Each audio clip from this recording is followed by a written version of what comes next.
Yung Panginoon.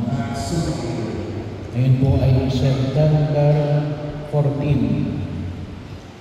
Ngayon po ay pinagdiriwang natin ang dakilang kapistahan ng pagtatakbo sa krus ni Jesus.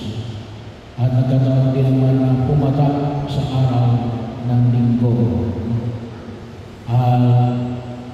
Itinuturing natin itong dakilang kapistahan at hinais mo rin na si Nelly ay iyatin sa kanyang huling hantungan sa araw na ito. Bahagi yun na ipinaalala sa atin kahalagahan ng krus na Jesus. Hindi lang ang basta krus, ngunit ang krus na Jesus. Kasi iba natin mga kapatid, hindi krus lang ay nilalagay nila. So, para sa atin, hindi lang krus, ngunit krus na Jesus. Bakit? Kasi nung panahon ng Imperyo Romano, bago dumating si Jesus, at sa panahon niya, at pagkatapos pa na pagkakaya niya sa langit, yun nandun pa rin yung Imperyo Romano. Para sa kanila ang krus ay simbolo ng kamatayan. Yun ang kanilang pamamaraan na kaparusahan ng kamatayan. Death penalty, kung sa atin ay silya elektrika. Sa kanila ay ipako sa krus.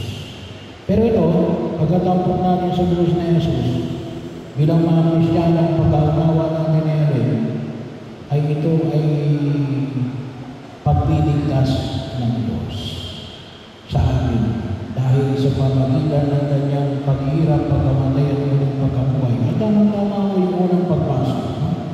Kasi sa unang pagpasa ay pinaayag natin kasi yun na binigyan ng pansin ni Jesus sa Ebanghelyo natin ngayon kay San Juan na kung paano itinaas ni Moises ang ahas sa ilalim. Kaya nga sabi lang natin bakit yung ating krus ay imahin ni Jesus.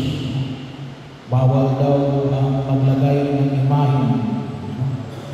Ay maliwanag ko sa unang pagbasa sa aklat ng mga Bilang, chapter 21, ano nakita ko natin dito?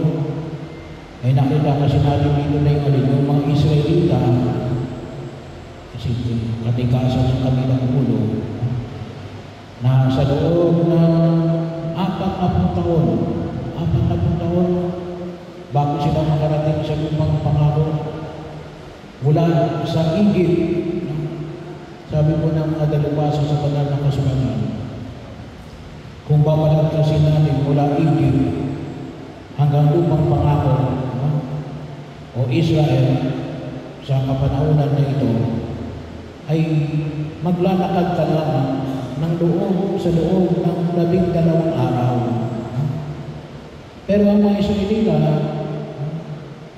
40 years, paikot-ikot. Bakit? Gawa ng kanilang katigasan ng ulo. At gawa ng kanilang katigasan ng ulo ay tinagal sila ng mga ahas at humingi ng tulong si Moises kay Yahweh, sa Diyos. At ano sabi ng Diyos sa kanila ni Yahweh?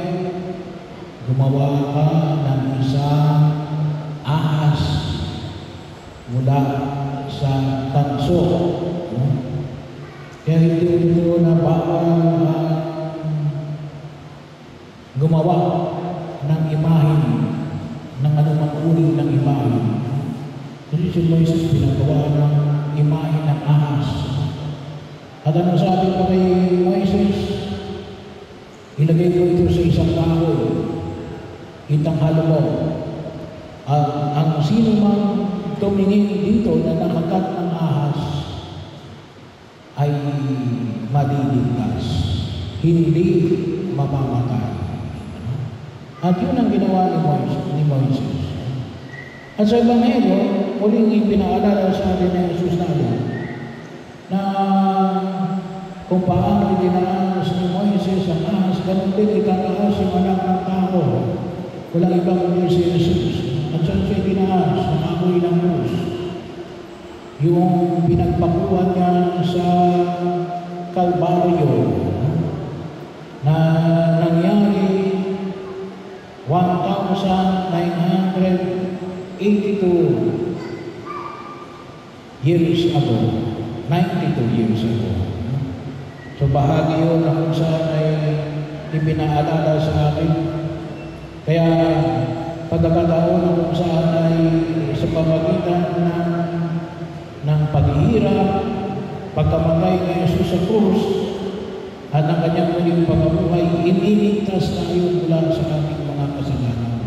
Kaya yung simbolo ng krus na yan, na may Kristo nakapako sa krus, sabi nga natin, kasi sinasabi niya, paano ka malalaman na sa Jesus yan? Kasi may nakalagay, INRE. Anong ibig sabihin ng INRE? Yesu Nazareno Rex Eudorum. Jesus na taga Nazaret, hari ng mga Hudyo. Yan yung paralang na ibinigay sa kanya, na siyang naging dahilan upang siyang parusahan ng alin ng mapako sa krus ni Poncio Pilato. Pero sa pamagitan ng kanyang paghihirap at pagkamatay, ano ang sabi? Dahil sa pag-ibig ng Diyos. Kaya yung krus ay hindi simbolo ng kaparusahan. Ngunit isang simbolo ng kaligtasan. Simbolo ng pag-ibig ng Diyos. Pag-ibig ng Diyos. Kaya nga napakalaga ngayon na iniabit natin si Nelly sa kanyang uling tuman, pinapaalala sa kanyang natin na si Jesus ay nagligtas sa atin mula sa ating mga kasalanan. Halos 2,000 taon lang nakalilipas.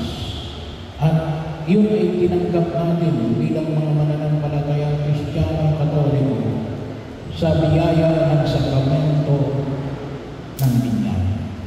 At tayo nananalig higit nating pakinabangan habang tayo naglalakbay sa daigdig na ito hanggang makarating tayo sa kalwalhatian ng Diyos sa kanyang kaharian sa langit. At ito yung dinudulog natin, pakinabangan, Nelly, na siyang iniabit natin, hindi lamang sa libingan,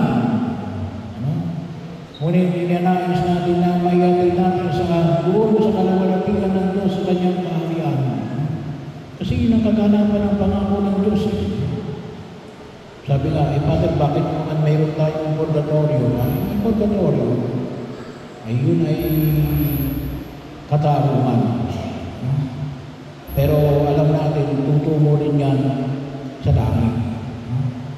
Kung tayo lamang ay naging tapat at sana kung nagabayan tayo na turo ng krus, kasi yung krus, yung paghalimbawa na ibinigay ng Diyos natin, nakabase sa utos ng pag-ibig. Kasi yun ang utos na Jesus, pag-ibigan kayo katulad ng pag-ibig ko sa inyo. At anong klase ng pag-ibig? Pag-ibig na nagbibigay ng sarili. Hindi lamang pag-ibig sa sarili, hindi pag-ibig ng mga sarili. Bahagi o yun, baka naman kasi sobra natin pag-ibig sa ating sarili, nakalimutan natin yung iba.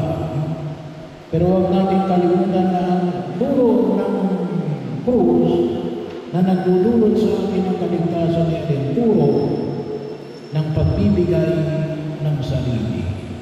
Ang pagbibigay ng Diyos ng kanyang sarili upang matubos tayo sa ating mga kasalanan sa pamagitan ng pagdanak ng kanyang dugo para tayo ay mapatawad at magkamit ng kaligayahan walang hanggan at mapakinabangan natin yung kaganapan ng ipinangako ng Diyos na siyang pinaka-original na katatayuan ng tao sa piling ng ating Amang nasa langit. At ito yung dinudulog natin para kay Nelly. Magtitiwala tayo na sa pamagitan ng krus na Jesus, ililigtas niya si Nelly at tayong lahat ng mga nananalig sa kanyang walang hanggang